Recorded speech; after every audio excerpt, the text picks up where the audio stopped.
Lucia Costigan, who will soon join us, and I, as well as the students of Portuguese 5650, nós damos aqui as boas-vindas and our obrigadas to the Center for Latin American Studies, our sponsor, and the Department of Spanish and Portuguese at Ohio State University.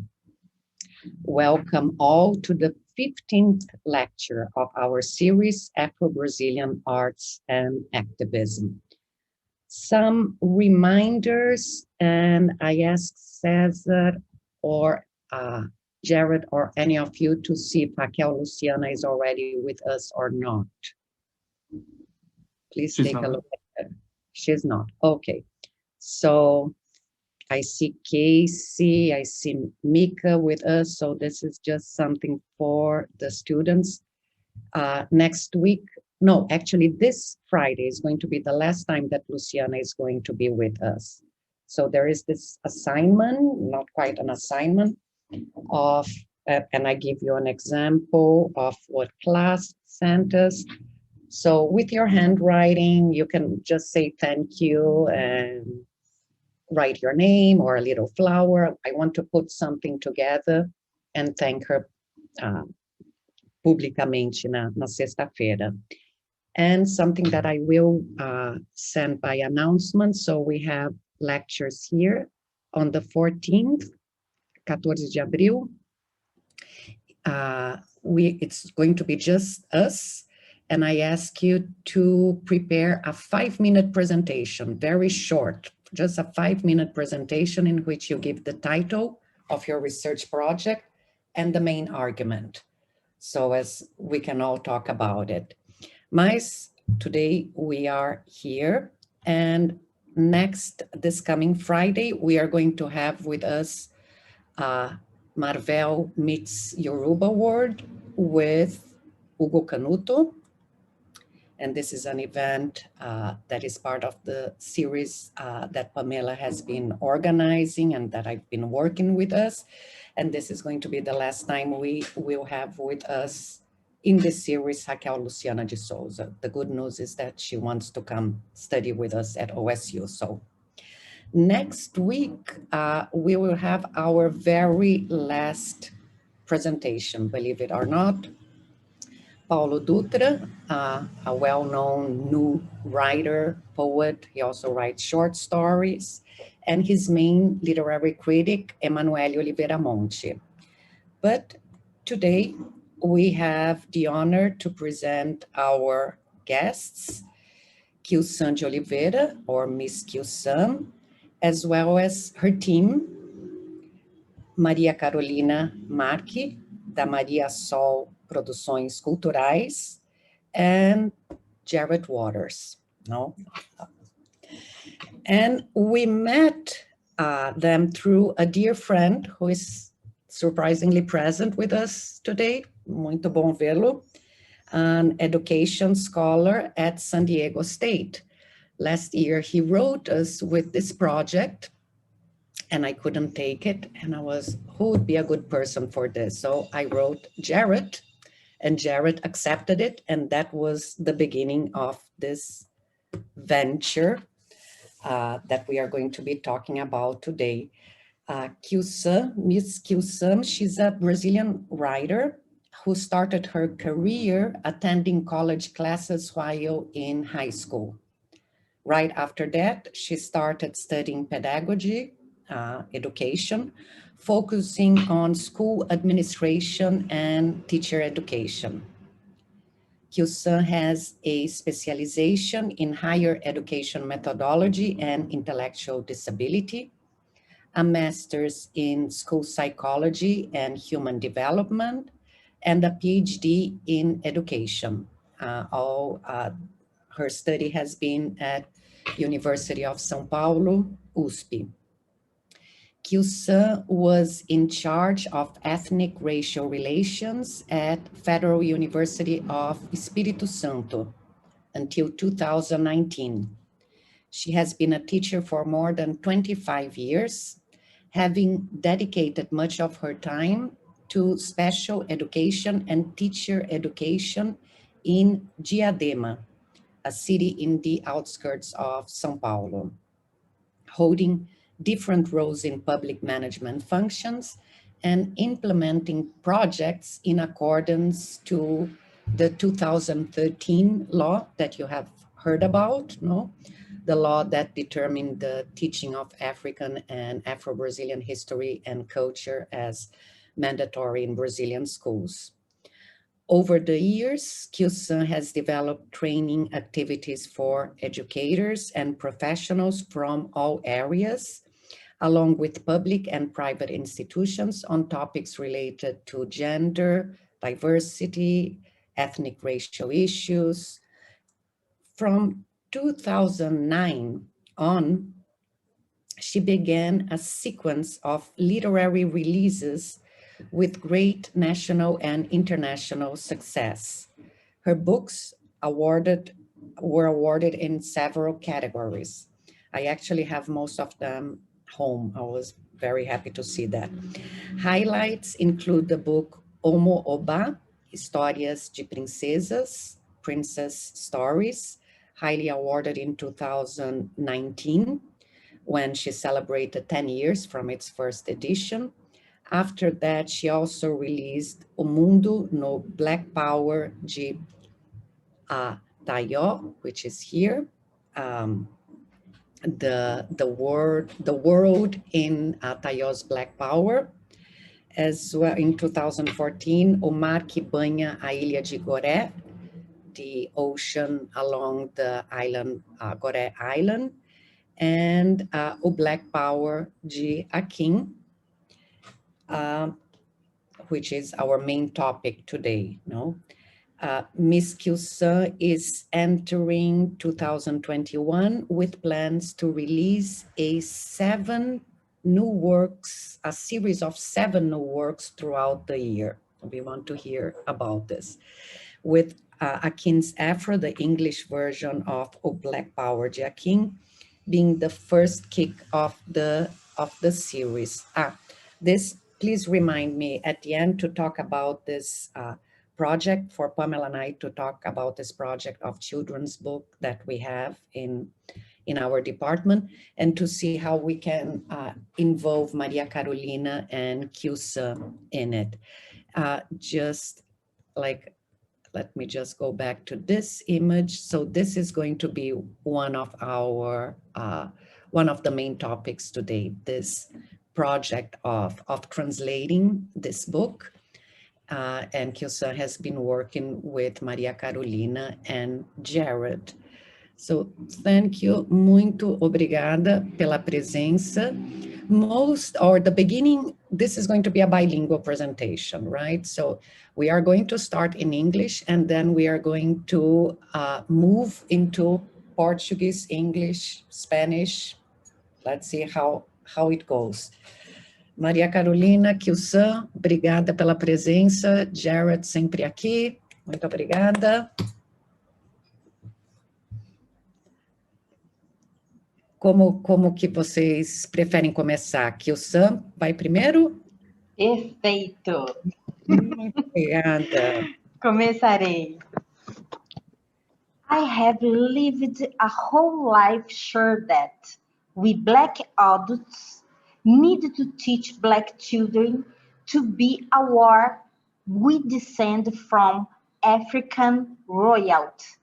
I believe that darken our ancestors, escurecer nossos ancestrais, as we say in Portuguese, through recognizing their values and moving the centrality of the planetary civilization process to the African continent has been for me a way of inner healing, the possible way to rescue my self-esteem and well as the children's self-esteem who are near me. Good afternoon. I am Miss QSAN. It's such a pleasure for me to be here in this afternoon. And do you know why?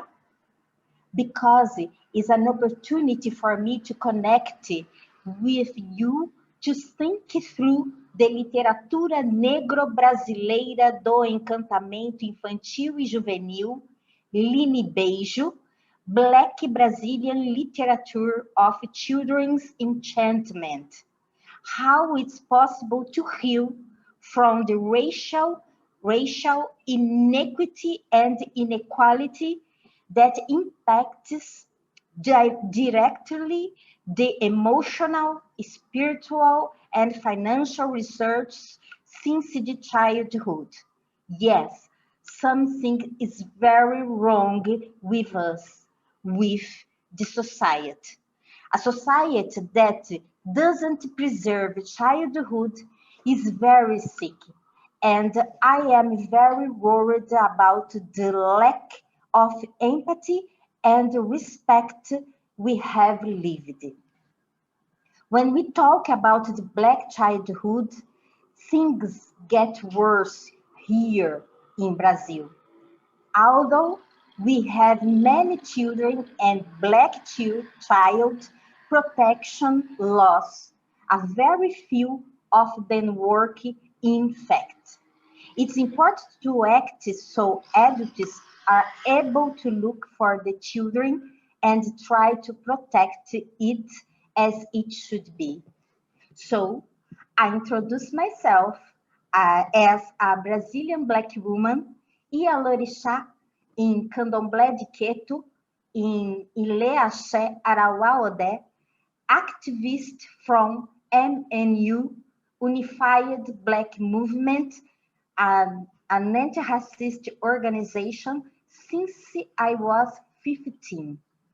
MNU was founded in 1979 by some Black activists such as Milton Barbosa, José Adão, Lélia Gonzalez, among others.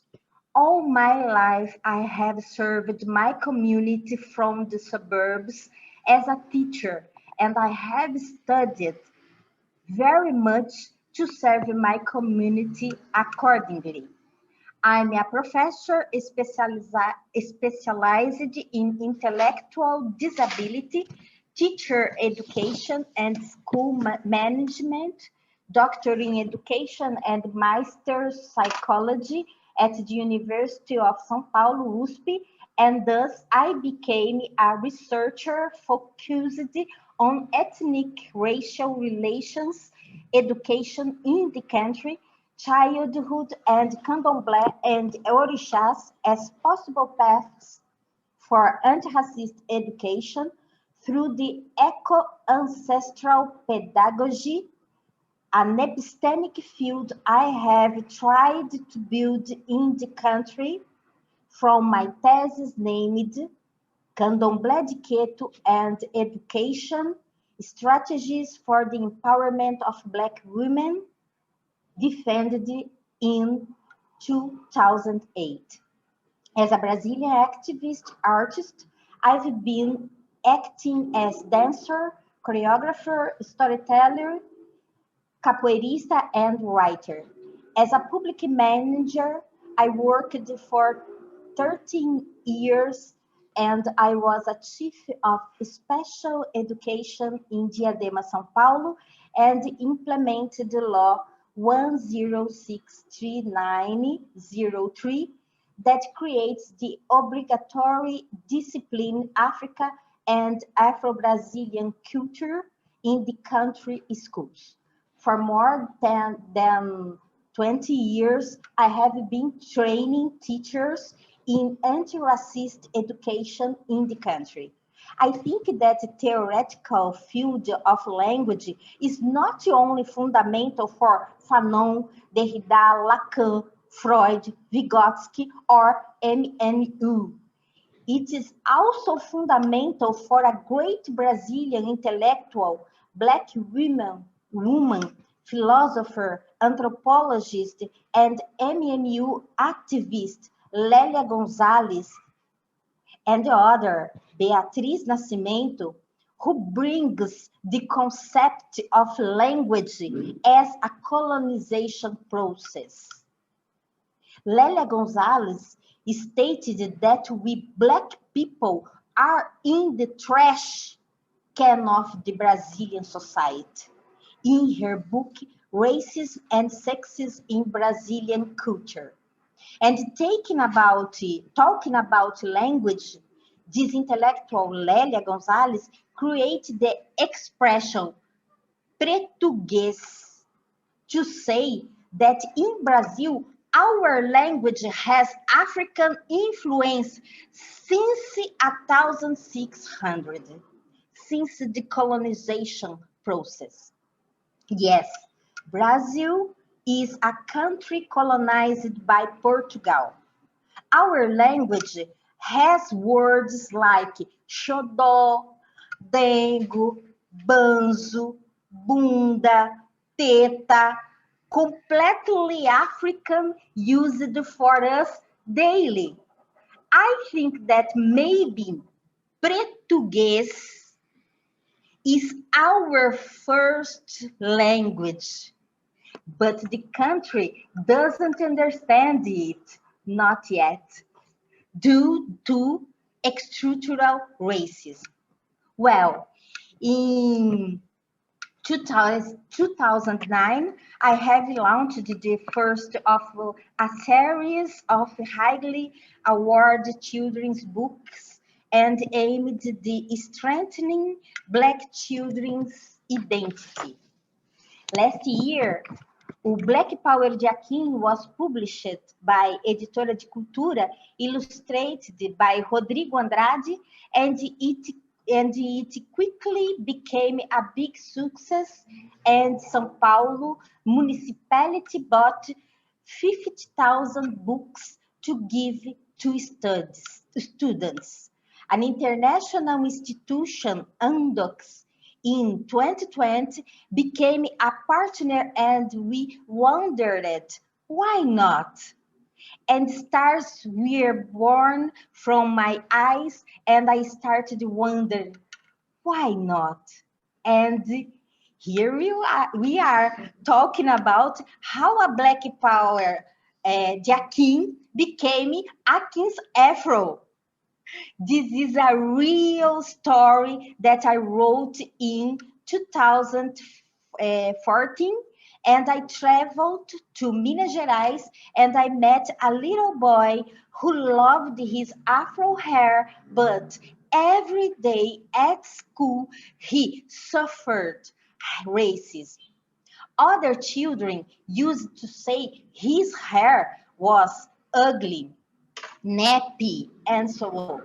So I decided to write about it. This year, 7 new books will be published. Am I breaking a record in the country? I really don't know, but I know that this is big for a Brazilian Black women. I know. That's all. Thank you very much, and I am grateful. I would like to call my friend Carol, who was in charge of the translation in such a brilliant way, preserving its essence. Thank you very much. Gratitude.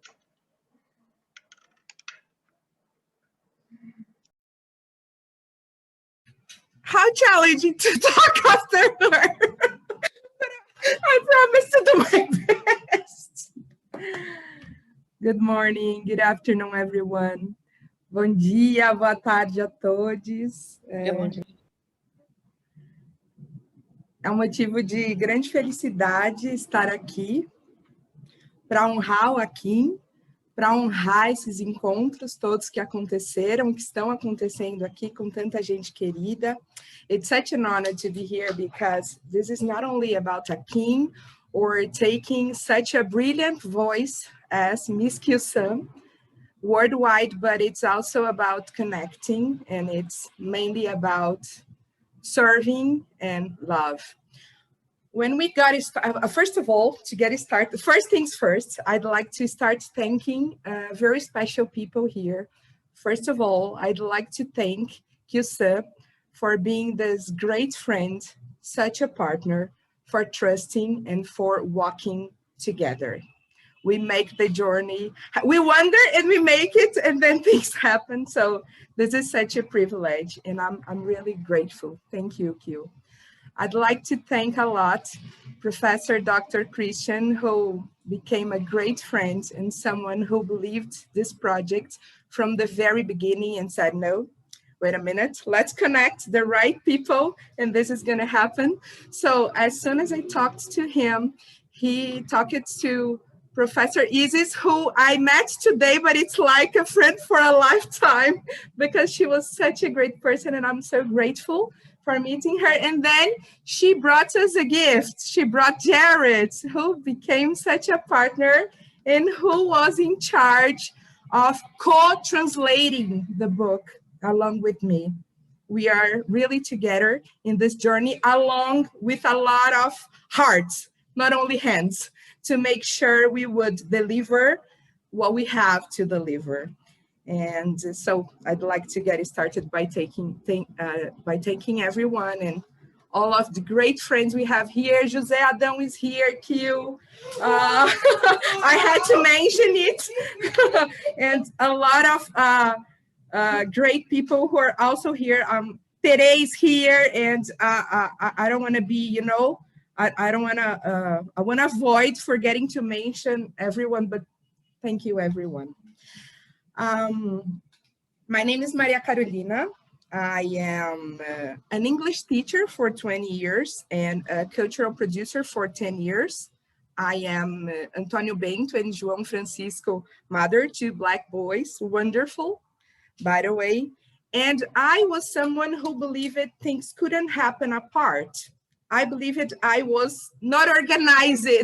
I was not working in organic ways when I met Professor Christian in 2019 at a conference, and he brought the concept of multidimensionality. Things started getting properly organized, and I realized that vulnerability can be a great friend. When you are just who you are and you do not pretend you are who you are not. The thing is, I'm not a translator. Technically speaking, and I'm being very honest here, I don't know if I would be the one to be doing what we are doing in mercadological terms, talking about how the market works. But there is like a 20, I've been walking the journeys along with Kyusa for like 15 years. And maybe I would be the one that could make sure the magical words would be preserved. That maybe would be the one who could, along with her, say, no, let's break the rules. We're gonna do it differently. We can do it. We're gonna find people who go on with us and say, no, let's make it happen. So I'm very happy because maybe a King's Afro, maybe no, I feel like King's Afro is a way to bringing the multidimensionality concept and this different roles in life I had becoming true.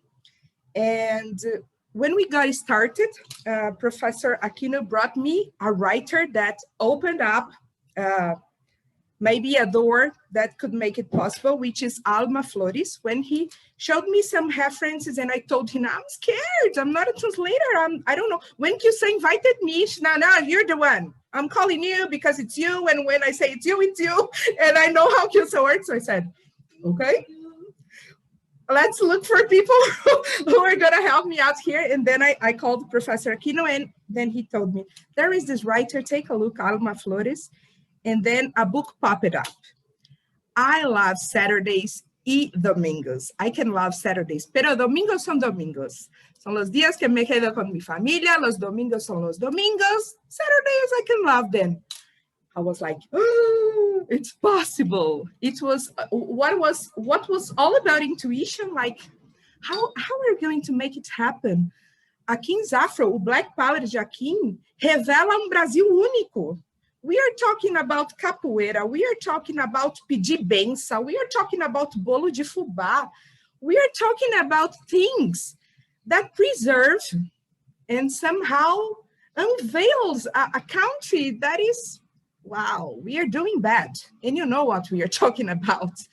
So it was such a responsibility, and I needed to know my limits. And I needed to know it was not about me being the translator, but maybe about me being the one who was going to be able to connect the right people to honor Gilson de Oliveira, to honor Akin, and to honor all the love Akin demands from us. So we started this journey, reading a lot, right, Jared? And there were some sessions because the translations were very almost presential. I was like, no, we need to meet, Jared. Let's meet. I'm not translating this part. No, no way. There's no way. This is Portuguese. No, no. And it was such a special moment where and how things happened. There was another thing that was very curious. In Gilson's, not a speech, but narrative, she's narrating the story, taking up the memoir of the story. So Akin did, it happened, it was there. But when things get very tense, she brings the text into the present tense because we need to be there with us. And then we were like, but this is so Gilson.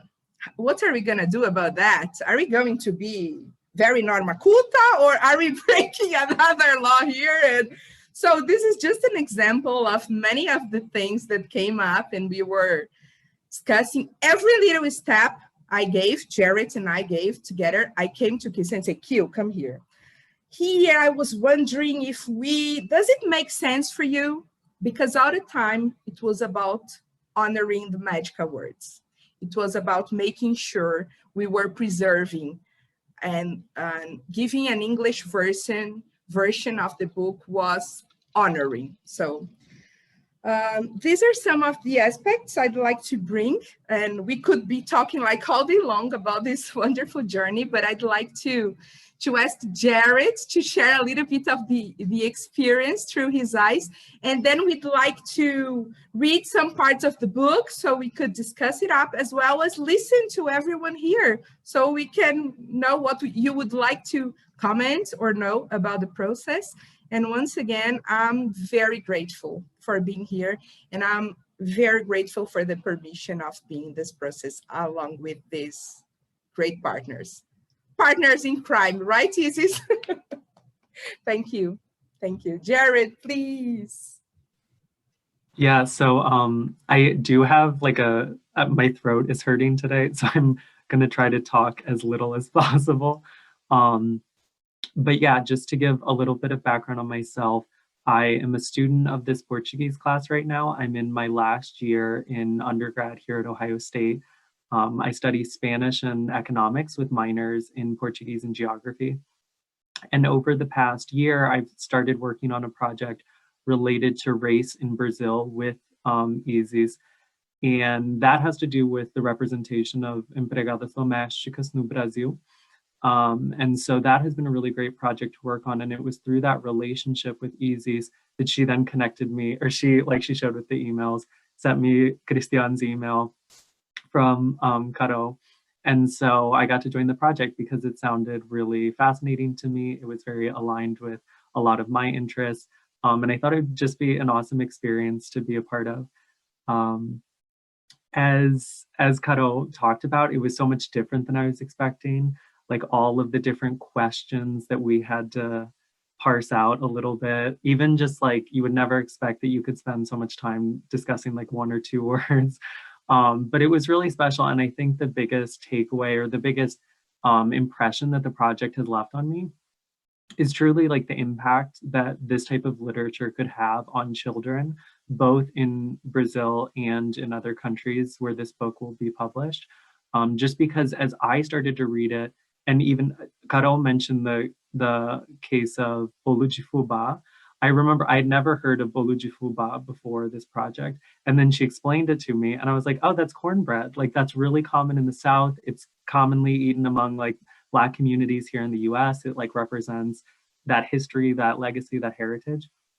And so I imagine for any children or family reading this book going forward, they'll have kind of those, oh my gosh, moments where they'll realize oh, this happens there too. Oh, it looks like this there, but it's this here, you know? And so you start to see kind of like the universality of the African diaspora at the same time that you see kind of like the peculiarities of it. So that was just a really beautiful part of this project. I just have to once again thank you, Isis and Christian, for connecting us. Thank you, Caro, for working with me for so long and helping kind of guide both of us through the project. It was so fun to work on. And most of all, thank you to Ms. Cuso for the amazing literature that you produce and so much of the amazing work that you have, and for including me in this project. Thank you.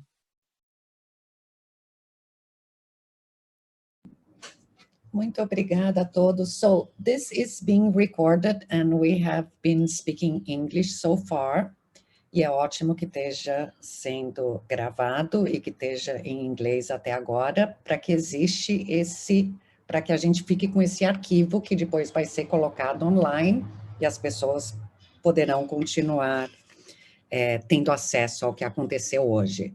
But now we are going to switch to more languages. One language is not enough, so we are going to be entre português, inglês e espanhol. E antes da gente começar a nossa conversa, eu pedi para vocês me lembrarem, Pamela está conosco, tá, mas é capaz dela tá com a bebê dela, então não sei se ela vai, Pamela Espinosa de los Monteiros, when you can join us, Pamela. Oh, I'm she here. can. Hey. Hola. Hola, ¿qué tal? Hey, there she is. It's the first time with Ceci that we have like a little girl, like a kid with us. We never, não sei porque a gente nunca teve uma criança nesses 3 meses que a gente está falando. Pamela talvez apareceu a filhinha dela por alguns minutos, acho que no final só, né? E ainda mais na fala da Kilsan, tem uma criança, que ótimo. Então, Pamela tem estado na frente of this project that we have of having books from Latin America and the Caribbean, mostly in Portuguese and Spanish, children's book in the department, né? E é basicamente através de um projeto de doações, mas também a gente tem feito compras através da biblioteca. Então, no momento, eu estou no Brasil, eu vou ter que voltar para os Estados Unidos, aí depois eu vou voltar para cá de volta. Então, eu acho que antes de voltar da outra vez, lançar um projeto para conseguir levar livros para a universidade, para ser usado também em aulas, durante aulas, para serem traduzidos. Cada vez mais, Andrew é um dos alunos who has been talking about this, like we had Guilherme Aderaldo talking about cinema in the periphery, na periferia de São Paulo, the idea of not dubbing, like creating subtitles in Portuguese, para que esse material tenha cada vez mais acesso, que esse é um dos problemas da diáspora afro-brasileira, né, de ficar presa no português, diferente das outras diásporas em espanhol e inglês que viajam mais. Então, essa importância de conectar. Pamela, would you like to talk a little bit about the project in whatever language you want to? Sure. No, I thank you so much, Isis. Gracias a todos. Hearing your presentations has brought up a lot of emotion, a lot of excitement, you know, everything that you guys are talking about, translations, the moments that you're spending with the phrases is so important. And so just to let you know, I started as a children's librarian and in a predominantly Hispanic community. And I noticed that there was just no literature for the families that are there. And so this is coming from a place of really hoping to expand the access point. And typically, you know, libraries are supposed to do that, but they don't do it well. And then it stems all the way up from what you're seeing. The books, the stories are missing. The stories are missing. the stories are missing from the community, the stories are not translated, they're not distributed widely, et cetera. And so here, Rodrigo was really instrumental. He gave us a collection that was from his children. And we had originally approached the library to ingest it. And they, at the beginning, they said no. But post 2020, when we are all really looking at systems of exclusion, I brought this up again. Why is this collection not there? So we have opened up that door to create this collection within university libraries, which is really late, I would say. You know, why are these books not there? Especially since they can be so many things, not only for the communities of extended Ohio and beyond, but also for our students who are learning our languages, learning with children's books, learning to translate. I mean, they have so much value for all the things that you are all teaching in your programs. So the goal here is to get these books centralized, make them accessible, make sure that the accessibility points, the metadata associated to the projects are authentic. So, you know, how are we describing the books? I know and also to give them their day. If you have to scour to find them, you know, that's going to make a problem for people who may not discover them. So we're hoping to work with all of you, with the authors, the translators, everyone, to help us identify what these books are, to put them in this collection, and to keep university libraries accountable to what these books are. And I also really encourage you, there's a professor on campus, her name is Patricia Enciso, some of you may know her, but she specializes in children's literature. Especially she is talking about this in parallel. The Center for Latin American Studies actually has a project going now with K through 12 teachers to support their introduction to different types of books. And what she says, this is a very common authors in children's literature and diversity that says that these books are a window and a mirror into other worlds, a mirror for the community to see themselves. So we are really hoping that this effort will expand and grow. And for all of you who I know are poets, writers, researchers, consider children's books as a mechanism for your own publications. Write your own stories. If you are doing a research project, could you make it into a children's book? You had, like, a nonfiction is already is a place that has gaps. Nonfiction, even more. So please explore this area. And I hope that this conversation shows you that it is possible, because I think that's the biggest thing. We don't see how this is possible, but you have colleagues now that have been able to do it. So gracias, Isis, gracias a todos. I appreciate this is wonderful session. And thank you for all your hard work. And we will share more about how to donate books or how to suggest titles. I'm so happy to be here and to share this little project with you. Muchísimas gracias, Pamela. So, like, we are also launching now another project, né?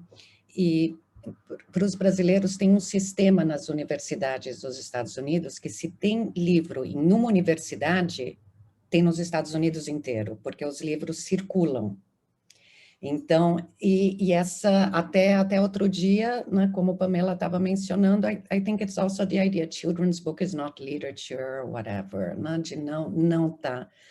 Então, que vai desde ter o livro até a descrição. Então, esse é um projeto também, não sei, Maria Carolina talvez vai resolver continuar a estudar e tudo mais. A gente tem também, antes de qualquer coisa, reconhecer a presença de uma pessoa ilustre aqui na audiência, que é José Adão de Oliveira, um dos fundadores do MNU. Né? É um prazer, uma honra quando eu vi, meu Deus, né? Olha quem Kyu-san traz com ela. Né? Muito obrigada, Kyu-san. E, na verdade, ele tem um comentário aqui. Eu vou deixar até, Jared, você não quer traduzir o comentário do José Adão, que tá no chat? Para já colocar. Esse último comentário? Isso. Tá. Quer que eu escreva ou fale? Eu acho que falar, se você Tá. conseguir. Okay. True, Isis. The fact that we don't have in language class, that we don't have, that we don't have in classrooms languages of the original communities, and the, sorry, I have to like switch in my head. What is tronco? I don't even know what that means. Okay, Cesar should help him. The trunk of the trunk. Okay, yeah. So I guess it would be sort of like the linguistic traces of African communities that were here enslaved, which makes then the variety and fluency of languages not being like a cultural habit. And then because of that, you live under the Marquês de Pombal in the, is that the 17th century? 18? 17. 17. Yeah, so the fact, então, na universidade, at OSU, like I think we have Swahili, we don't have Yoruba classes, we don't have Kikongo classes. What are the African languages that are taught at OSU? The last time I looked, I didn't see any. They had connections to other universities where you could take them virtually through the Big Ten conference or whatever, but I showed nothing. I showed like they did a course on Yoruba years ago, but I didn't see any recent teaching. Maybe Swahili in recent years, but not currently.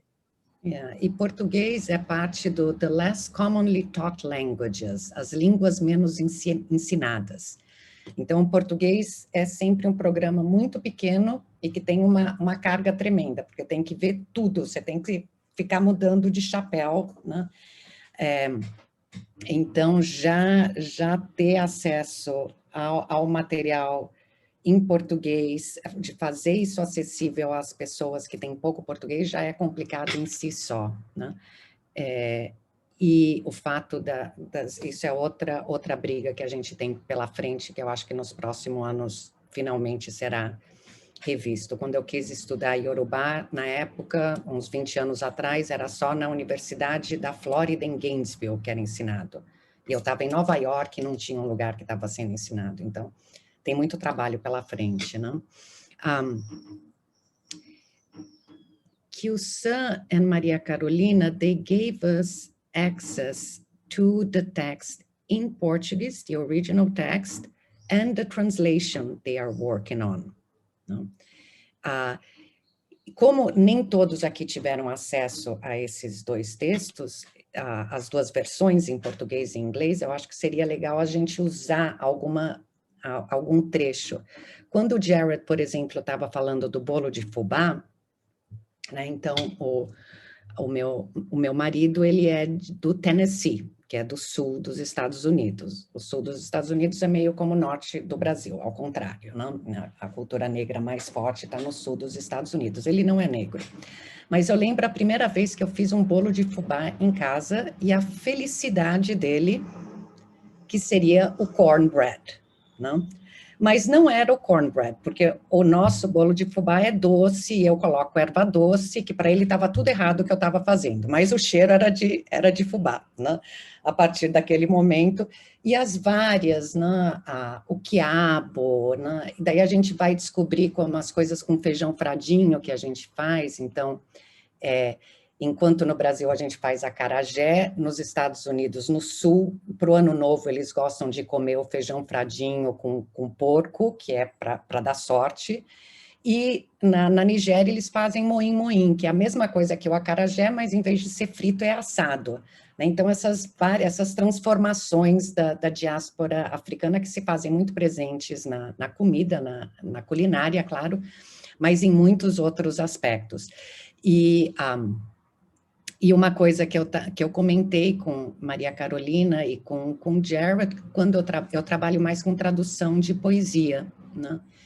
E eu sempre fico procurando equivalentes da diáspora dos Estados Unidos, do Caribe, da América Latina, porque essas palavras, né, a palavra bolo de fubá, você quase já sente o cheiro do bolo de fubá, né? Agora, se um brasileiro lê corn cake, não vai ter o mesmo impacto, não vai sentir o cheiro do bolo de fubá, né? Então, como trabalhar isso? Então, esse é um aspecto super curioso da tradução, ainda mais quando a gente fala de tradução, translation of children's book, né, de como pensar, how to think, how to work with translation of children's book.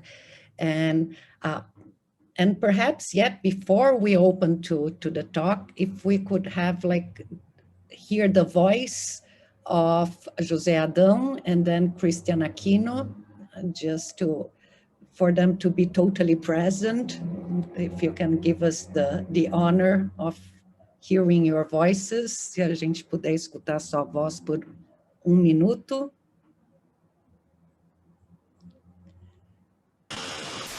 Eu estou preso no bolo de fubá. Eu fui no mercado agora há pouco e à tarde, né, minha mãe tem 95 anos e ela me ensinou a fazer o bolo, né? E na memória afetiva, eu fiz o curso de gastronomia e a primeira coisa que eu fiz, quando cheguei na biblioteca da universidade, foi ver um livro de receita e procurar receitas mineiras, né? Então eu li aqui no chat bolo de fubá, aí já é como se eu estivesse aí com vocês, né, numa mesa, né, degustando, né, o bolo de fubá, né? Então essa questão da gente conseguir ler e, ao mesmo tempo, visualizar aquilo que o escritor fez é uma dificuldade muito grande, né? E, principalmente, quando tem, digamos, palavras, assim, hábitos de cultura que só os locais entendem, fica mais difícil, né? Então eu estou, digamos, sonhando, né, que se consiga que o Aquins, né, o Aquins, ele interaja realmente do ponto de vista das crianças afro-americanas daí, né, para sentir aquilo que uma criança aqui no Brasil sente quando folheia o livro, né? Então, parabéns pelo evento, estou aqui muito feliz, felicíssimo mesmo, né, por estar presente e testemunhando esse evento que considero histórico para todos nós. Muito obrigada. Christian. Mas eu não sei o que eu vou falar. Eu quero dizer que é para mim um prazer, uma honra estar com todos vocês. E parabéns a Kyuzam, Miss Kyuzam, Maria Carolina, Jared e a Kim. Parabéns para todos vocês. É um projeto muito importante. E eu estou na área de educação, como Isis falou. Então, eu quero aprender mais acerca de como é que a pedagogia ancestral está refletada em Akin, em esse livro, e como é que nós, os professores, podemos usar o livro para ensinar desde essa orientação pedagógica. Muito obrigado, Isis, obrigado a todos. Muito obrigada, muito obrigada. Eu não conheço a tua tese, Kyuzam, agora eu fiquei super curiosa. Uma das primeiras coisas que eu vou fazer depois disso é procurar. alguns comentários aqui que a gente pode... A Kim é cura em português e será também em inglês, Viviane diz. Não, exatamente essa questão da cura e a importância dos livros para crianças, dessas histórias nesse processo, né, que é de toda uma reelaboração do imaginário, que é tão fundamental, né? Cada vez mais eu tenho focado a minha atenção nos artistas visuais, mas, claro, a literatura com isso também, de trabalhar, retrabalhar essas imagens, que essas são coisas que ficam assim, que a gente carrega lá de trás, as positivas e as negativas, a gente carrega algumas coisas que têm que ser reinventadas com o tempo, né? Lúcia se juntou a nós agora, já faz algum tempo, agora que eu estou vendo você na tela. E eu não sei, aos alunos que leram os textos, o prefácio... Bom, primeiro a questão, desculpa, Kyu-san de Oliveira, né? Essa de Miss Kyu-san, que me parece uma tradução muito acertada, uma reinvenção de persona para o mundo anglófono, não sei. Porque era assim que se fosse numa escola e se sentasse no chão, aquela coisa de roda, e conta uma história, we have here Miss Kyu-san. Seria assim que você seria apresentada às crianças. Então, está muito acertado isso. Como veio a tradução do nome? Como que vocês imaginaram isso? Na verdade, eu tenho uma numeróloga, que ela é muito tradicional aqui no Brasil, trabalha na Rádio Globo há mais de 20 anos, enfim. E eu tinha a certeza que em 2018, eu tive a certeza de que eu iria para fora do país com a minha literatura. Foi uma visão, algo assim. E aí eu entrei em contato com ela para falar qual o nome. Eu vou como Kyu-san de Oliveira? E aí ela faz toda a numerologia e ela diz assim, você precisa colocar um título na frente do Kyu-san, sem Oliveira. É Kyu-san e um título. Se vai ser doutora, você escolhe e eu verifico aqui. E nós aqui, eu com a minha equipe de produção, Cacá e o Pardal, eles indicaram Miss. Eu falei, é isso, é Miss. Passei para ela e ela, em cheio. Esse nome vai te colocar muito brevemente nos Estados Unidos. E aí, quando eu fiz toda a readequação do site, em 2019, já fui reorganizando como Miss Kyu-san, usando aqui Kyu-san de Oliveira, mas também nas minhas redes sociais, MS Kyu-san, Miss Kyu-san. E, de repente, ano passado chegaram, na verdade, em 2019, chegaram vários convites para algumas universidades dos Estados Unidos, mas para 2020, e aí veio a pandemia. E aí não deu certo. Então, eu digo, Glória Brito, gratidão, você é uma excelente numeróloga. Não, e pensar, porque teria a força de ser o tia, o mais próximo do português que traria seria o tia, né? Que hoje em dia, eu não sei bem, era mais na minha geração. Bom, e para os povos afrodiaspóricos, o tia continua tendo essa força, né? Força, perfeito. Professora, tia, né? Conta história, Miss, né? Tá totalmente ligado. Pronto, tá ligado. Adoro. Lúcia? Então, olha, que prazer e pena eu não estar aqui. Mas eu, participando, não é da sua apresentação, mas eu tive que participar de uma defesa de PhD relacionada com o problema da falta não só de professores do sexo masculino, de diferentes etnias, raças, para ter um impacto mais positivo, principalmente nas escolas primárias, porque a gente vê professores do sexo masculino nas high schools, mas então a carência de realmente não só de presenças de membros do que chamamos dos grupos de diversity, então que é um problema, a pessoa fez a sua defesa, eu falei, mas aqui temos um problema realmente sistêmico, que vai além.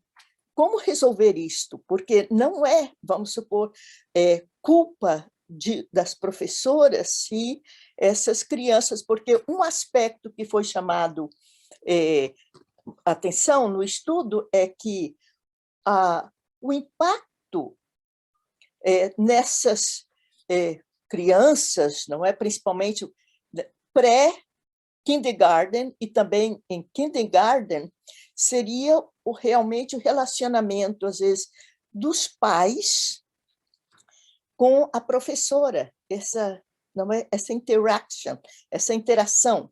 Então, eu acho que realmente eu chamei atenção para esse aspecto da necessidade de mais professores do sexo masculino, de diferentes etnias, nas escolas primárias, porque há uma necessidade de mudar, e também de materiais, de livros, de obras, não é, que chamem a atenção para esse aspecto. E eu vejo isso não só aqui, mas também no Brasil. Então, eu espero que o seu livro esteja, e é, de certa maneira, uma pergunta, de que maneira essa sua obra está tendo um impacto nas escolas no Brasil, principalmente nesse momento, não é?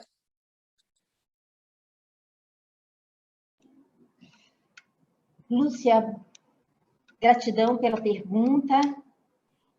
Nós aqui, eu fiz parte por 17 anos de um grupo de pesquisas na Universidade de São Paulo, coordenado pela professora Denise Bárbara Catani, que pesquisa justamente a questão de gênero na educação brasileira. E nós temos inúmeras pesquisas e dados que demonstram exatamente isso que você nos traz de forma tão acertada. No Brasil, os homens estiveram no território da educação quando a educação era algo extremamente prestigiada, quando ela era prestigiada. Década de 70, começo de 80, os homens estavam como professores de educação infantil.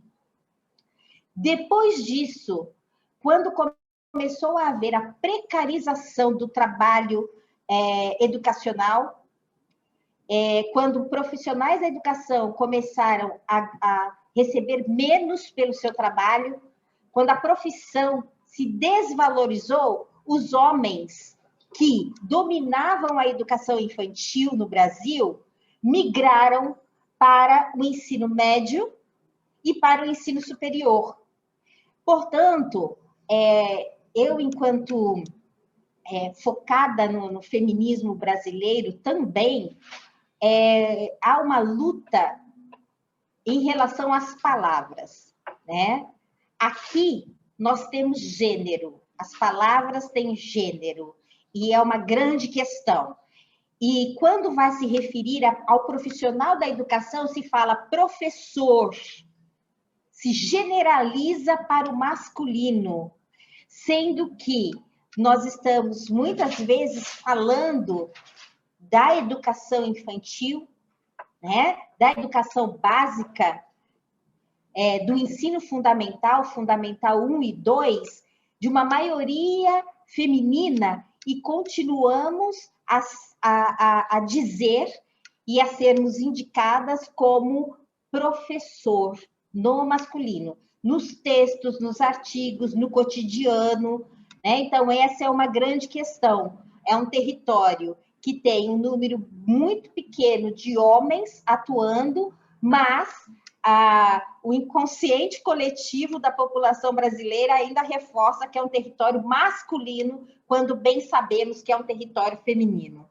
E com relação ao impacto do livro de Akin, o Akin foi lançado em plena pandemia, né?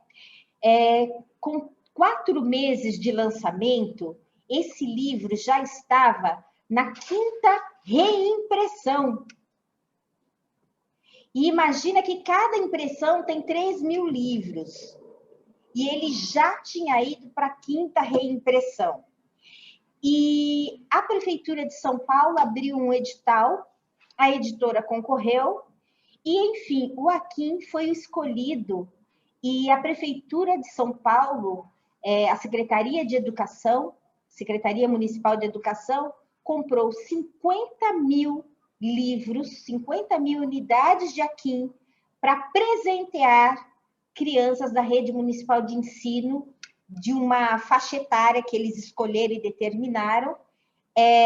Então, para mim, isso já é um impacto grandioso, porque é um livro que traz uma capa que empodera qualquer menino negro, é um menino negro empoderado, com peitinho para frente, e eu entendo que só a capa desse livro já é revolucionária no Brasil. Essa capa, ela é revolucionária no Brasil. Começa daí. Não estou falando de conteúdo, nada. É só a capa. É um menino negro com o cabelo, seu penteado crespo enorme, né? O seu afro incrível, e trazendo símbolos da ancestralidade como marca d'água. Ó, aqui é um ofá, é um arco e uma flecha, na língua iorubá, ofá. E aqui na marca d'água, o avô representando a ancestralidade, a ligação com a África, que é o avô do Akin. E aqui as ervas, tão famosas no Brasil, porque tudo a gente recorre às ervas. Um retorno que me mostra também o quanto essa capa, e não só... Hi, Terry, gratidão, beijo. O quanto que essa, não só a capa, mas o conteúdo tem emocionado adultos, é a quantidade de e-mails, WhatsApp, recadinhos, ou nas redes sociais que eu recebo, de homens adultos que deixam áudios chorando, ou áudios e cartas falando da emoção de pegar um livro cujo protagonista é embalado pela ancestralidade, representado por um avô. É o que o Zé Adão disse há alguns minutos atrás, né? É algo muito peculiar da gente de sentir o cheiro do bolo de fubá. E aqui, esse avô é um avô que empodera seus netos, trazendo histórias ancestrais. E isso, para mim, é o caminho de cura, e eu avalio esse impacto também a partir dos retornos pessoais que eu estou tendo com o livro, para além de prefeituras estarem comprando este livro em quantidade para suas redes de ensino. Então, eu diria isso, Lúcia.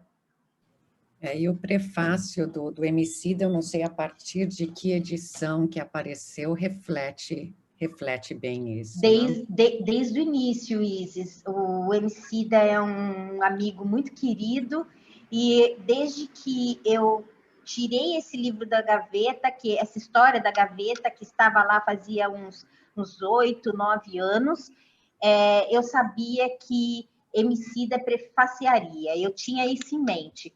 Quando isso se concretizou, que eu tirei a história da gaveta, eu conversei com ele e ele topou fazer esse prefácio. E aí, numa noite, era meia-noite, ele entrou em contato comigo, Kio, desculpa, só pude falar agora contigo, vamos fazer uma leitura? Topa fazer um encontro, uma live? Eu falei, ok. Manda para mim o link do Meet. Mandei para ele o link, nós sentamos, eu sentei, ele sentou lá na casa dele e ele falou, agora eu vou fechar os olhos e eu quero que você leia. Eu quero ouvir a sua voz, eu quero ouvir você narrar essa história. E assim aconteceu. Fiz a leitura para ele, ele com os olhos fechados. Quando eu acabei, ele disse, eu estou praticamente com o prefácio pronto na minha cabeça. Então, essa história ela tem falado muito ao coração dos homens, ao coração dos meninos. E isso, para mim, me dá muita felicidade. Por quê? Porque eu tenho essa história há muitos anos. Só que por uma questão de respeito, eu fiquei pensando o seguinte, eu quero que um homem brasileiro escreva essa história. Eu quero um homem preto que saia, lance um livro falando sobre ser uma criança negra. Eu esperei anos por isso e não aconteceu. E aí veio um chamado e disse, é esse texto. E eu respirei muito e me não deu. Eu esperei muitos anos e não apareceu. E aí, atendendo esse pedido da ancestralidade, eu tirei o texto da gaveta e comecei a encaminhar para algumas editoras. Eu mandei para 3 editoras aqui no Brasil, as 3 aceitaram. E eu fiquei com aquela que era para ficar também, que era editora de cultura. Então, muito feliz com os retornos desse livro, Isis. A gente já está com a mão levantada, mas eu o último livro que eu vi, que era uma escritora que tinha desaparecido também um pouco, foi A Cor da Ternura, da Geni Guimarães, que foi final dos anos 80, eu acho. E daí ela deu uma desaparecida e agora ela voltou, pelo menos para quem está de fora, né? Isso é o que se espera do homem negro, uma coisa de cada vez, não dá para pedir tudo. Mas a Terezinha está com a mão levantada. O mudo. Olá, tudo bem? Hello, everyone. It's such a pleasure to be here. I'm feeling very honored for everyone who are here, and just say welcome to Afros Akin, to the world. Yes, welcome. Many windows, many doors, many hugs, many hands together to make this happen. And I think we need to be together and make this happen every moment, every time, over and over and over. Eu vou falar em português também, que a gente fica tão feliz. Eu sinto, dentro da competência da Kilsane Oliveira, a importância de trazer para o mundo essa sua experiência, o seu legado, dentro da sua perspectiva ancestral e de toda a sua luta e a sua trajetória no Brasil, na história do Brasil, e como que essa sua presença ancestral pode levar para o mundo e também devolver para o Brasil a importância de debater temas tão importantes, tão cruciais, principalmente na atualidade que a gente vive. E como bibliotecária ou educadora, todas as outras habilidades que todos nós somos competentes, o que eu poderia dizer a partir de keywords do Akin: ancestralidade, afetividade, resgate, autoestima, amor, negritude. São tantas possibilidades, tal qual a importância da obra que ela traz para todos nós. E é um remarkable esse passar a fronteira, né? Essa questão das línguas, como se diz, compartilhar os mesmos problemas em diferentes contextos históricos que o cabelo afro do homem faz no Brasil e em outras culturas, tem diferentes impactos. Exatamente o que está acontecendo agora no Brasil, no Big Brother, por exemplo, a gente fizer um report com a obra de George Orwell, right? 1984, isso é um sistema totalitário, e que o João, que é o personagem lá, o participante, ainda sofre dolorosamente, tal, o problema atravessa um corpo de um homem que é um professor negro e que está exposto num reality show, e que as pessoas ainda continuam reproduzindo discursos para negar o problema do racismo estrutural no mundo, e principalmente no Brasil. Então, eu fico muito feliz pelo seu trabalho, Sam, toda a equipe, Jared, Carol, everybody. Eu sinto que temos que fazer esforços para ele, Joaquim, realmente voar pela importância do tema e que pode refletir positivamente para diferentes culturas. Um jeito diferenciado, talvez, no Brasil ou aqui nos Estados Unidos. No meu caso, estou aqui em Atlanta do Sul, então pode refletir de diferentes formas, em diferentes contextos. E talvez a preocupação da língua, que é uma preocupação legítima, mas ela pode ser resolvida aí nos debates, nos diálogos, enfim. Mas já está feito, é um play, parabéns, Carol, também, né? Assuma, aceita, está positivo, está bonito, está lindo, e é isso que temos que fazer. E, finalizando, o que eu posso dizer é que eu estou à disposição, como vocês já sabem, né? Para levar aqui para onde a gente tiver que levar. Parabéns, parabéns, e todas as instâncias. É um grito que a gente precisa hoje, que com essa coisa do, não sei porquê, mas o meu último artigo foi sobre isso, 1984, de George Orwell, e reflete exatamente o que está acontecendo no mundo. Se a gente tem essas câmeras para nos monitorar como sistema totalitário, que a gente use também essas câmeras para a gente virar o jogo e não ser alienado, não ser manipulado e transformar as nossas histórias. E lindo, de uma mulher negra, que é a pirâmide social mais oprimida, trazer o tema também da masculinidade como parceiros associados aí juntos para mudar esse cenário. Um beijo, parabéns a todos vocês. Ai, Terry, gratidão, Terezinha. Aí, se cuida em Atlanta. Grande beijo. Eu vou responder, né, ou dialogar com Terezinha, com Terry River, essa bibliotecária querida, lendo um trecho. Eu vou fazer, estava combinando com Carol, eu leio um trecho aqui, em português, e ela em inglês, um trecho do livro, e a gente já vai estabelecendo essas provocações todas, tá? Então, do outro lado, Paulo, contextualizar, é o trecho em que aqui está na escola, tá? E é uma realidade das crianças negras nas escolas brasileiras, preciso dizer isso a vocês. Do outro lado, Paulo e Marcos tramavam alguma coisa. Olhavam à distância para Kim e cochichavam. O que será que aprontariam dessa vez? Um cutuca o outro e os dois seguem juntos rumo ao colega. Kim, bora brincar? Nós não vamos mais zoar com você, vamos? Convida Paulo. Brincar do quê? Pergunta Kim, desconfiado. De polícia e ladrão de galinhas, responde Marcos.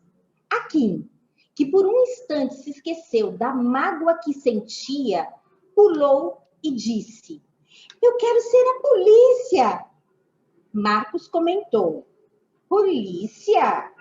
Onde já se viu alguém da sua cor brincar de ser polícia?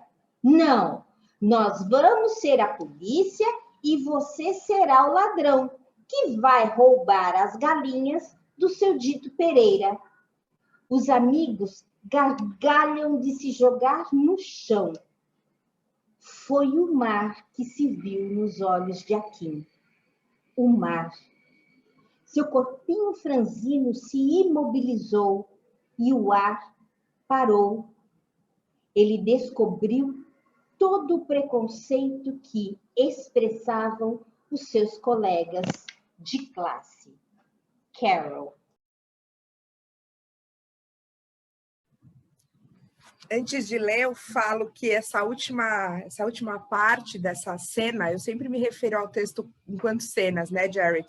Eu acho que foi uma das que a gente mais discutiu, foi uma das que eu falei, Jared.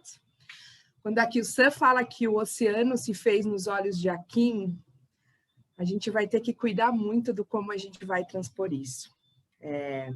Ficou mais ou menos assim. On the other side of the playground, Paulo and Marcos were plotting something. They were watching Akin from a distance and whispering. What could they be up to? They nudged each other and they both head over to their classmate. Akin, wanna go play? We're not going to tease you anymore. Come on. Paulo invited him. What are we going to play, Akin? Suspiciously asks him.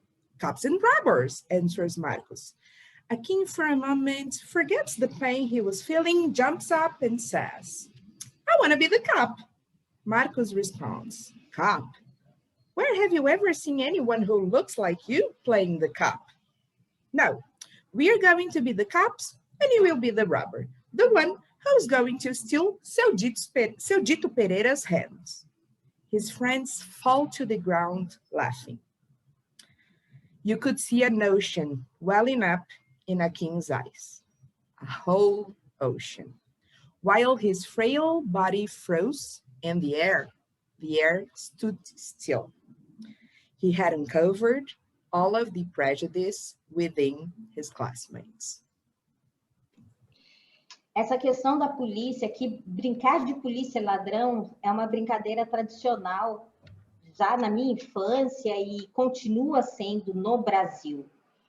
E eu costumo dizer, enquanto pesquisadora de infâncias no Brasil, que o racismo é tão perverso e tão estrutural no Brasil que até as brincadeiras infantis, elas cerceiam, elas limitam o fazer da criança no momento da brincadeira, no momento do brincar.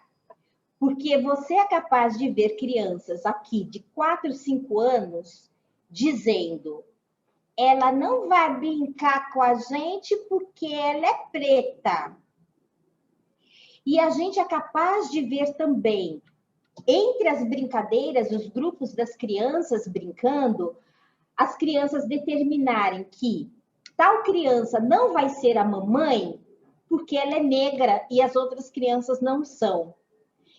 Então, o lugar da brincadeira e do lúdico no Brasil não está para as crianças negras, por conta desse racismo visceral, dolorido, que as crianças são capazes de reproduzir tais práticas que vêm em seus ambientes, em seus lares, né, os seus vizinhos, enfim.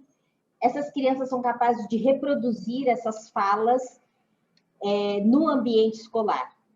Então, fazendo uma ponte com a atualidade, lembrar que é um texto que eu escrevi há mais ou menos 8 anos atrás, a partir de uma visita que eu fiz para o interior de Minas Gerais, e como ele é contemporâneo. Porque o Black Power de Akin foi lançado no momento em que aconteceu toda a violência e o assassinato de George Floyd. E nós aqui no Brasil enlouquecemos. Nós ativistas enlouquecemos. Foi um boom em termos de visibilidade do racismo num país cujas pessoas sempre negaram a existência do racismo neste país. Por mais que nós, ativistas, disséssemos e apontássemos a existência desse racismo. Foi durante a pandemia, nós, todos e todas, reclusos e reclusas em nossas casas, só assistindo televisão, e a televisão, os programas mostrando o tempo todo aquele policial sufocando George Floyd, e George Floyd dizendo, I can't breathe. E é um texto que eu digo aqui, o ar parou para Akin. Um texto escrito há 8 anos atrás. e ele é real, ele é contemporâneo e assim será. Porque a nossa luta antirracista, enquanto a população brasileira como um todo não entender que tudo aqui está estruturado a partir da raça/cor, tudo, economia, habitação, qualquer setor e área que possamos falar e conversar, elas estão estabelecidas na questão racial. Enquanto a questão étnico-racial não for prioridade no Brasil, nós continuaremos a ser sufocados como George Floyd, porque nós estamos falando de um país que mata adolescentes, jovens, mata a juventude negra, é o país que mata demais, os números, os dados são considerados como uma guerra, vivemos uma guerra civil, que ninguém dá importância, que está coberto por uma invisibilidade, que só a perversidade do racismo e dos racistas são capazes de recobrir e encobrir essa situação. Então, pensar que as crianças brasileiras, elas vivenciam esse sufocamento das suas expressões no espaço escolar, inclusive. Um espaço onde nós, profissionais da educação, adultos, deveríamos proteger essas crianças, como as leis propõem, a nossa Constituição fala dessa nossa proteção em relação às crianças e adolescentes.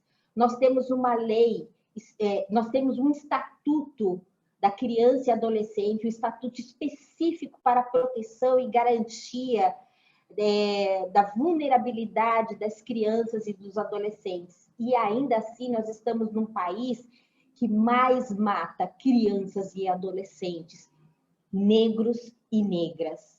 É preciso dizer isso. Então, trazendo esse refletir a partir desse trecho dessa história, que é algo muito real e concreto aqui no Brasil. Primeiro, que as crianças têm seu lúdico, as crianças negras têm o seu lúdico, a sua alegria cerceada por conta da cor da sua pele. E isso vai determinar todo o andamento, desenvolvimento dessa criança em se tornando adulta, né? Antes adolescente, pré-adolescente, adolescente e adulta. Esse momento, ou esses momentos, a fase dessa infância marcada pelo racismo, é o que tem determinado tantos jovens negros em total estado de rupturas psíquicas. Em meu mestrado eu trabalhei isso, que o racismo, ele provoca rupturas psíquicas. E está para alguém, para nós, antirracistas, provocar as suturas, costurar, provocar as suturas necessárias na psique infantil. Por enquanto é isso, Isis. Lindo, maravilhoso, fortíssimo que o Sam e José Adão estão com a mão levantada, e eu sei que a gente está no nosso tempo, na verdade passou, então algumas pessoas vão estar saindo, e a gente agradece. A gente agradece, eu agradeço profundamente. E a gente vai continuar um pouquinho aqui com quem puder. José Adão, te passo a palavra.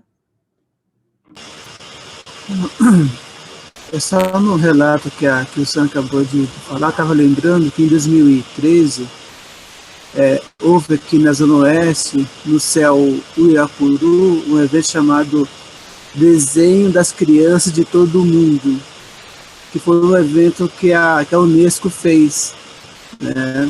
E essa atividade era com crianças de 4ª, 5ª série, em que elas desenhavam o que quisessem, né, para uma exposição. Essa exposição foi feita no céu Irapuru, com as crianças dali, e aí teve um desenho que eu fiquei parado, quase chorando em frente a ele, né? uma criança desenhou da quinta série com lápis de cor preta, um papel sulfite, onde tinha uma mãe do lado, a criança deitada, dormindo, e tinha um balãozinho saindo da cabeça dela, ela tipo sonhando. Nesse balãozinho, aí tinha uma moto com uma pessoa, um adolescente dirigindo, e um outro atrás, né? E um carro de polícia, e saía as marquinhas de balas em direção à moto com os dois adolescentes. E aí foi terrível, porque tinha vários desenhos coloridos, mas esse era só em preto e branco. E a criança desenhou ela dormindo. E ela sonhando, né? Então, eu só levantei a mão para dizer que o que o senhor está colocando é uma vivência de crianças brasileiras, né? E que essa produção do aqui, num ambiente como essas crianças que desenham o seu terror, é uma gota muito significativa de vida, de outras possibilidades. É só isso. Fortíssimo. Esse é um desenho de uma canção de ninar, né? É uma canção de ninar traumatizada. Normalmente a canção de ninar prepara a criança para a separação com a mãe naquele momento, e o sonho é outra separação, e separação final, né? Então, fortíssima essa imagem, e aquilo que eu estava falando, o poder do imaginário, a importância, quando aqui o Sam fala da capa do livro, só aquela capa do livro né? Lúcia está com a mão levantada? Está no mudo, Lúcia. Sim. Bem, então, realmente, não é muito importante o que foi dito, e muito está sendo referido ao Brasil. Mas essa realidade se aplica também aqui. Como eu acabava de mencionar, eu estou acabando de sair de uma defesa de uma dissertação em que a gente vê que o problema nas escolas, o problema do racismo aqui também é sistemático, não é? E aqui vemos, por exemplo, no chat, comentários de vários, quase todo mundo aqui, precisamos mudar. Temos a Pamela dizendo, não temos que esperar até os nossos filhos chegarem à universidade para descobrir isto. E vários outros, temos Andrew dizendo, é verdade, eu nunca me lembro de ter visto professores, não é, assim, do sexo masculino nas escolas primárias. E a questão do imaginário social, que, de certo, eu fui professora desde o prezinho até a universidade. Adorava meus alunos. Na escola primária, quando os alunos me chamavam tia, eu explicava, eu não sou sua tia, meu querido. Eu não aceito essa questão de chamar tia. E também no imaginário social, se a gente ouve as músicas, de certa maneira, há uma espécie, a mulher, que saudade da professorinha, esse negócio de professorinha, não, professora. Então, a gente tem que estabelecer também esses aspectos de uma espécie de chamar atenção com esse desprestígio que tem com respeito às mulheres. É como eu estava explicando aqui, que antes havia homens que lecionavam nas escolas primárias. Hoje em dia, não. É uma questão realmente econômica, é um racismo que temos que marcar o nosso espaço e cobrar isto, principalmente neste momento de crise. Vamos aproveitar esse momento de saúde e tudo, e fazer, realmente precisamos fazer um grande protesto. Acabo de saber que um dos meus professores na universidade, que é um escritor famoso, Alfredo Bossi, acaba de falecer, professor da USP, vítima do Covid, não é? Então, aproveitemos essas tragédias para, não é, para criar realmente uma voz de alerta e cobrança. Então, muito obrigada. Não é? Isso era uma coisa que o Moisés Patrício indicou na apresentação dele, né, que alguns aspectos da realidade negra, como o isolacionismo que estaria sendo sentido por toda a população nesse momento, né? Então, a necessidade, às vezes, de abalar a terra mesmo, de dar uma sacudida para que todo mundo abra alguma vulnerabilidade, não sei. A Pitonisa está com a mão levantada?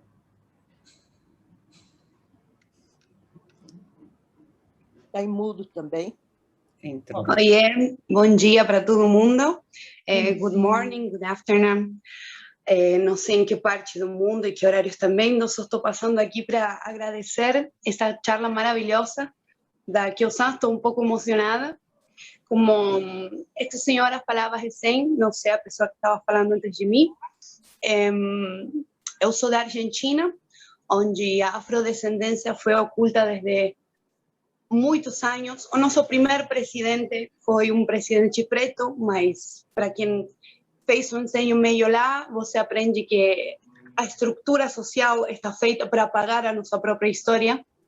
Eu me considero ainda muito nova, tenho 26 anos, mas acredito que fui a minha vida inteira branquerizada, não só pela educação que recebi na escola, sino por o racismo social.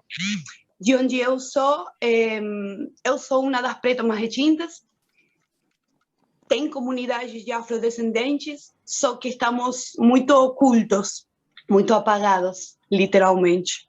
Então, falava recém a importância de que os livros como os que a Kyo-san apresenta sejam levados para a Latinoamérica inteira, porque acho que eu não teria me descoberto feminista, não teria descoberto as minhas raízes se eu não tivesse vindo para aqui, para o Brasil.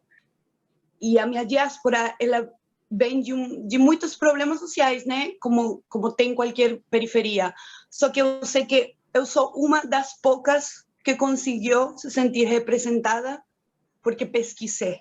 Mas de onde eu venho, não temos essa possibilidade, não temos esse acesso tão livre a livros como a da Kyo-san, a representatividades como a da Kyo-san, não temos acesso à informação tão facilmente.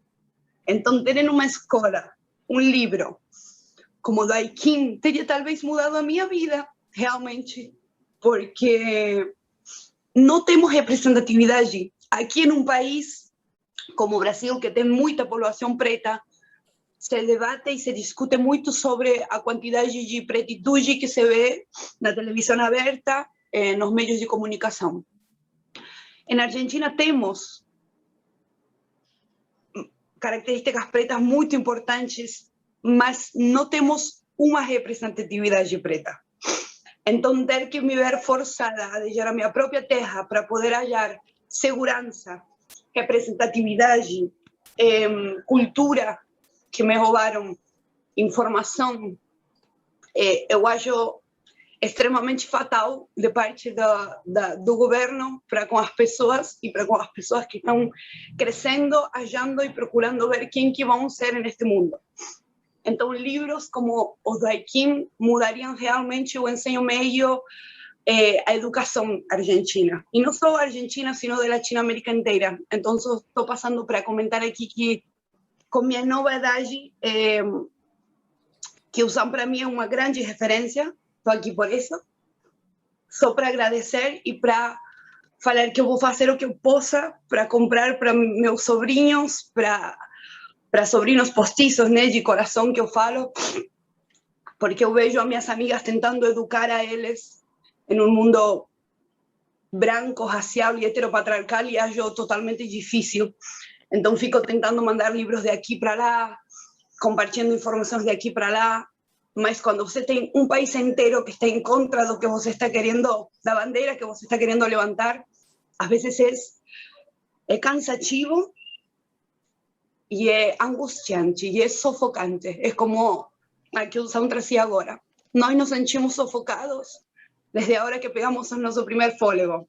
Então, quando aconteceu na pandemia o assunto do George Floyd, foi angustiante demais e acho que é o momento para a gente parar e dizer basta. Não aguentamos mais, não queremos mais e estamos aqui para lutar em contra disso. Então, só passando para enaltecer a essa mulher maravilhosa que vocês estão entrevistando hoje. Obrigada. Gratidão. Para a Pitonisa, que trouxe tanta emoção e para todos aqui, o que será o sonho? Uma vez, ouvi uma criança dizer que sonho é ar que tem vida e se transforma em formas. Quando a gente acorda e não se lembra dele, é porque o ar desmanchou as formas e a gente esqueceu. Akin estava caminhando sozinho na mata. Era noite. Lá, ele ouvia todos os sons dos bichos da floresta e nem todos ele reconhecia. Cada vez que pisava num graveto, seu coração parecia querer parar de susto. Breu. Nenhum raio da lua passava pelas copas daquelas árvores. Mata fechada. De repente, Akin avista uma luz que, de longe, parecia caminhar em sua direção. Seu coração começou a bater com muita força, muita mesmo, até que ele, apavorado, não teve mais coragem de caminhar. Imobilizou-se, olhando a luz que ficava cada vez mais intensa, porque se aproximava dele, até que conseguiu ver uma silhueta e se assustou. Quase fez xixi nas calças. Tremendo de medo, fica frente a frente com um homem enorme que olhava seriamente para ele. Era alto e forte, um caçador. Em uma das mãos, arco e flecha. No ombro, carregava um coelho e um tatu mortos, enfiados em um pedaço de galho. Seus olhos avermelhados contrastavam com sua pele escura e brilhante. Ao mesmo tempo que sentia medo, Akin não conseguia esconder a admiração diante de uma figura tão bonita e que parecia com ele, com seu avô, seu pai. Até que o silêncio foi quebrado. Quem descende de reis e rainhas como você não pode admitir ser tratado de forma desrespeitosa sem se defender. Você precisa se orgulhar de suas heranças ancestrais, que traz como marcas em seu próprio corpo.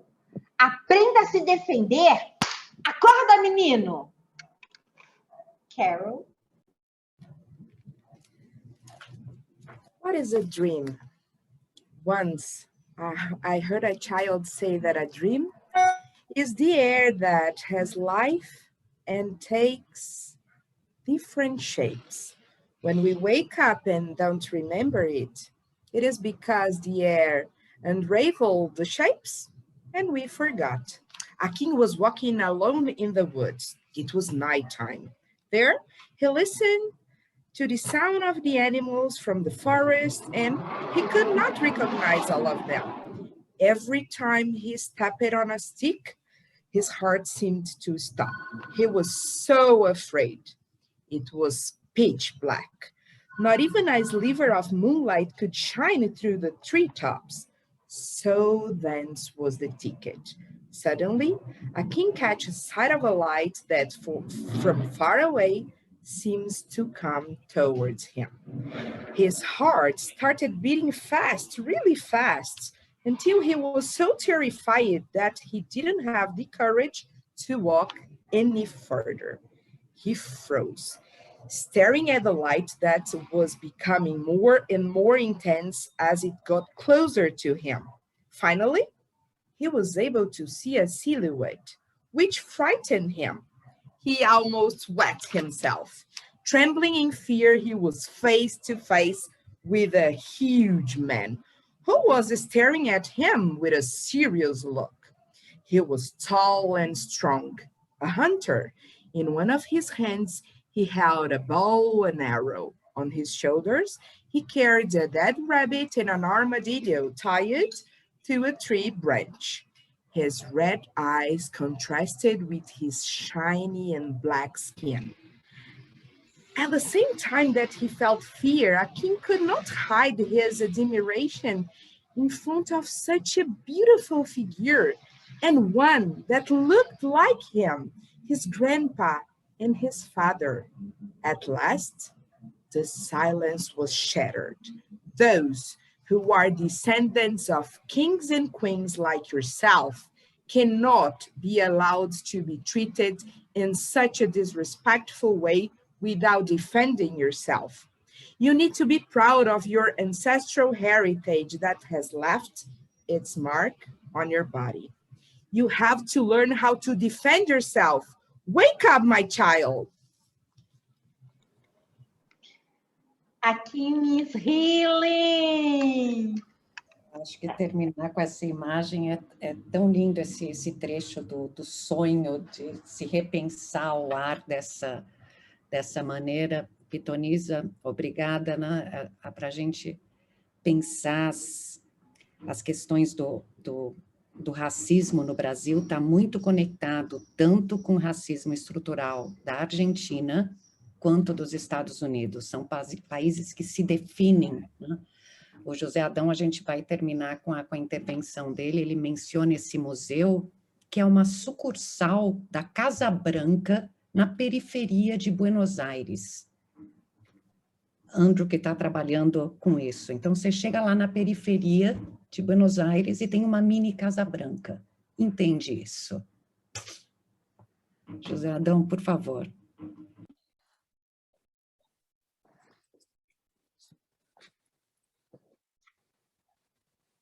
Mas você está mutado, José Adão. Está falando mutado ou em mute?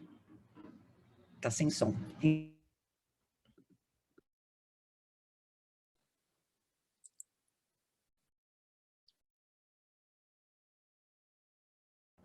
Ainda não.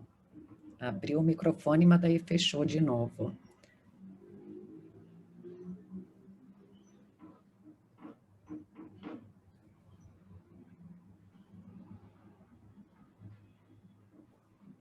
E a gente não pode fechar essa fala sem te ouvir. A gente vai esperar o microfone abrir.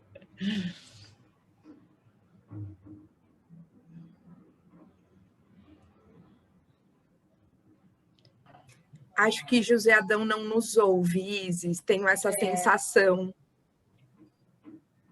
Eu tenho a sensação que ele está tentando fazer alguma escrevendo. coisa. Parece que está teclando. Eu acho que ele apertou 2 vezes. É porque chegou a abrir o microfone. Talvez o host consiga mute. Eu pedi para ele tirar do mute, mas daí...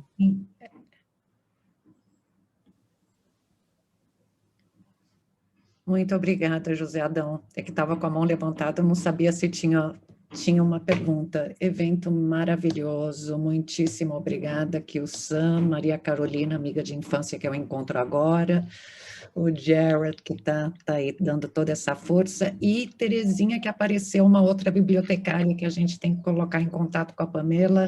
Tem muito projeto aí pela frente. E salve esse chat para a gente, por favor, Jared. E na sexta-feira a gente continua com essa parte da imagem, que é meio um Black Panther brasileiro, né? Então, imaginar os orixás como que fala Avengers? Como que tá os... Vingadores. Os Hã? Vingadores. Os Vingadores. Os Vingadores, tá? Meu Deus, que ignorância minha, meu Deus. Isso é importantíssimo. Muitíssimo obrigada, Kilson, lindíssima sua fala. Gratidão, gratidão, pessoal, gratidão a todos que estão aqui, aqueles que já foram, que passaram, aqueles e aquelas que tiveram a intenção de vir e não conseguiram. Fiquem com o meu abraço mais profundo, na verdade, o nosso abraço, minha equipe de produção. Olha, é um prazer enorme, uma emoção enorme ter estado aqui com vocês e podido compartilhar um pouquinho do que a gente vivencia no país e associado à literatura, né? Eu entendo que a literatura é uma ferramenta, um espaço de cura.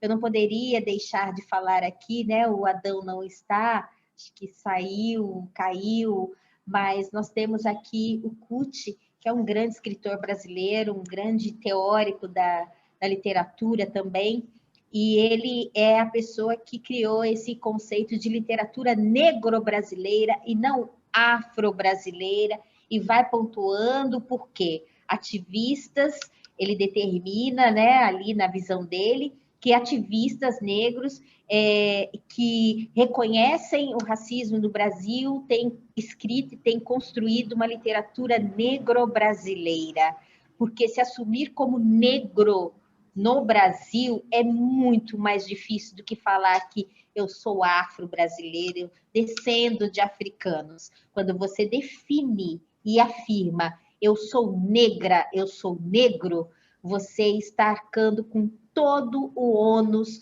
que este lugar, esta posição te coloca, né, de uma forma muito visceral, muito vital, muito concreta, real.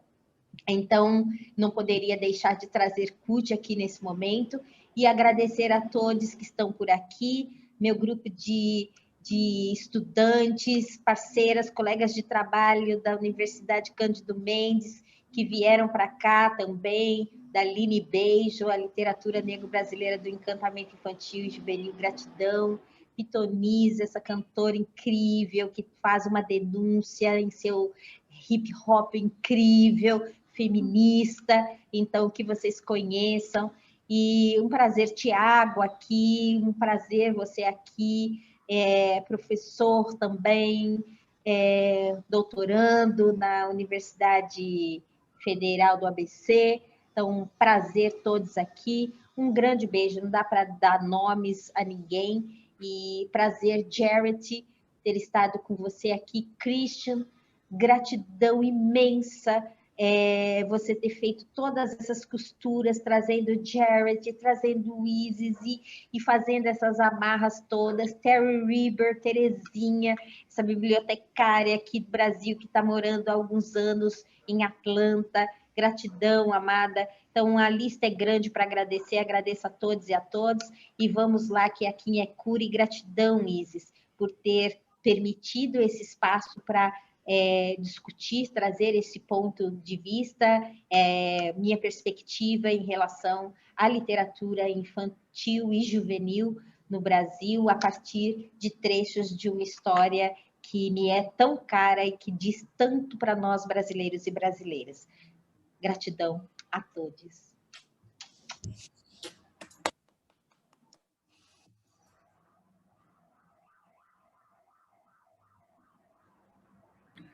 Agradeço. Quero finalizar dizendo que meu coração está quentinho, e quando a gente transita no mundo com o coração quentinho, é sempre possível. É uma felicidade, o coração está pulando. Aqui é healing, aqui é cura, e a travessia é sobre amor. Que a gente possa honrar a permissão de atravessar juntos. Gratidão.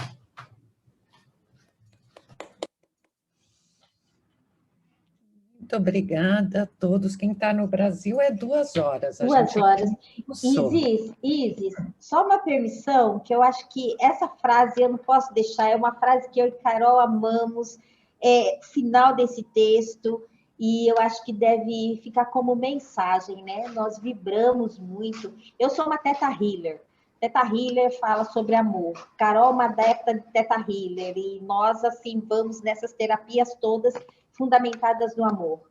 Então, na última página, né, o trecho final do texto diz o seguinte: o amor, somente o amor é capaz de trazer a luz aos nossos olhos. No olhar de Akin, no ar, agora, brilha. Somente o amor, gente, é o amor. Gratidão.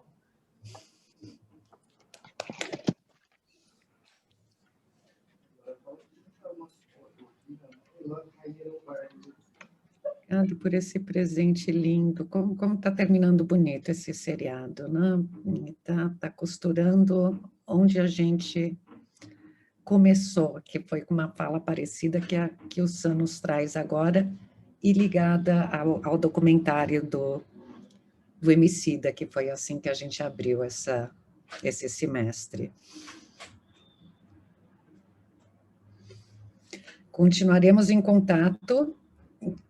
Maria Carolina, eu vou te colocar em contato com Pamela. Terezinha, eu não sei onde em Atlanta que você está. Você está ligada a alguma universidade ou a biblioteca pública? Qual? Ah, está sem som.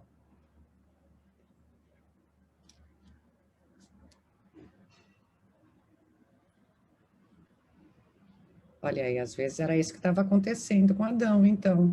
Ah, voltou. Oi, Isis. Oi. Eu não estou ligada às universidades, mas eu tenho várias parcerias e conheço aqui algumas parcerias que, de repente, nós podemos trabalhar. Tem a da Georgia State, a gente tem uma biblioteca somente de African Studies, aqui em Atlanta. A gente também tem a Quilombo School, que é uma escola afrocentrada, e o mentor, ele foi ao Brasil estudar um pouco sobre isso, e é uma escola de professores negros, alunos negros, conteúdos negros, né? É uma escola totalmente afrocentrada. Nós temos aqui Spelman College, que é um college de mulheres, somente de mulheres negras. A Clark, são homens e mulheres. A Morehouse, são homens, a maioria homens. E, dentre outros amigos, parceiros, aí tem uma amiga na Spelman, que está com Study Abroad. Então, ela trabalha com essa conexão de estudantes com o mundo, experiência ligada aos estudos. Enfim, eu sou uma ponte. Né? Vamos ficar em contato. Meu e-mail é fácil de lembrar, é queridaisis@gmail.com. Então, legal. Pensar em como criar. E aí, em Atlanta, tem Kennesaw, que me convidaram para falar na semana passada, Kennesaw State. Uhum. E outra que eu me lembrei, desculpe interromper, a Inês também está no grupo de língua da Spelman. A Inês é de Portugal, e ela tem um grupo de estudos de línguas, e ela que lidera o grupo de português. Ela está dentro da Spelman, que é a Faculdade de Mulheres Negras. Sim. Eu conheço também o chefe do departamento de African Studies da Georgia State, então eu estava aqui pensando nessas conexões enquanto a gente conversa, para fazer o aqui em Boa. Ótimo. E você tem, Maria Carolina, você tem o e-mail, você está colocando o seu e-mail no chat para nós? Eu vou colocar. A Isis tem, a gente pode fazer essa costura, né, Isis? Isso. De corrente, mas eu posso colocar. Excelente. Porque eu tenho certeza, alguém aqui pode estar querendo entrar em contato com você e tal, não é? Não, ainda hoje a gente põe todo mundo em contato com todo mundo, porque é tanto projeto legal que tem, é tão pouco tempo e é tanta coisa acontecendo que se não faz na hora, tem que deixar a primeira pedrinha já colocada, depois a gente vai, né? E obrigada pelas pessoas lindas que você trouxe, que o Sam imagina terminar com o MNU totalmente presente aqui, ou estruturalmente presente.